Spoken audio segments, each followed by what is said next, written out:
teenage pregnancy, or anybody, as long as you're not married, you're in your father's house. Ilubedi ika nwatakịrị ga-aga tụrụ ime na village in Igbo land. It's a big abomination. I remember when we were children, when did I do more? Hey, ihere, shame. Parents will shout, their mothers will shout, you want to bring shame to me, you have brought shame upon the family. How can you be my own daughter? I thought you are a good girl. I don't know that you are a loose girl. At your age, you are pregnant. Yanapo, Abiazana Bash, you don't know your demon, you don't know your demon, Biana Kaigale, and Yabra Krikaweba, and Anyagoribu. Hey, Yauna Hao Kachi, and yet to Kachi really and near Shierila, or really and near Shierila. You know, we'll sing all those derogatory songs, and some of them, their mothers will pursue us. Some of them, their mothers will say, good for you, please continue to sing, so that she doesn't repeat it. But one thing, Idime, wow, she got pregnant then. You know, now things have changed. Any name a change, the only solution was to marry her off to an old man. In most cases, great widowers. In short, you see some of them like their grandfathers, but they've come to marry her because that pregnancy must go to somebody. It must go to somebody to legitimize it. Because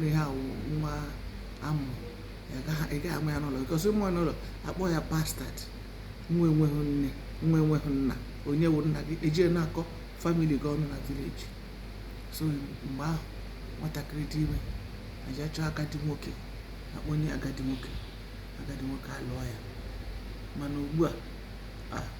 Although some parents, some mothers said I should their father, because their husband. No. But the man will refuse. Say, since you want to be an adult, go and start being an adult in an old man's house.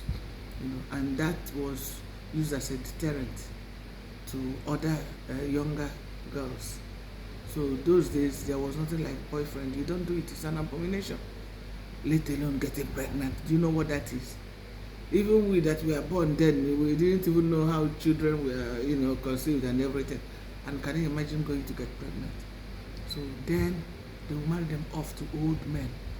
But if they didn't and they had the children in their house, in their compound, no young man will marry them.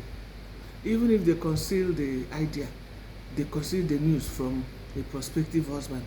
On the day of the ceremony, most of them were embarrassed because somebody will call if they don't call the child to go and call the girl mommy in public, they will go to sit where the visitors are sitting and say, she's lucky, what they call lucky, don't want you and there's someone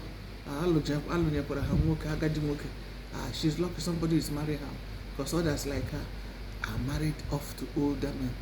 So in case those people didn't know, they will find out and their marriage may be terminated. So these days I see that it's no longer anything. I see children, but I won't call them children. I see our young girls get pregnant, give birth, parents don't say anything. Even their mothers carry their children with pride, their fathers carry their children with pride. Well, I don't know what to say, but I say I just want to bring this one up, just this short one up. If I have an update, I will continue. Thank you very much. Ndewo.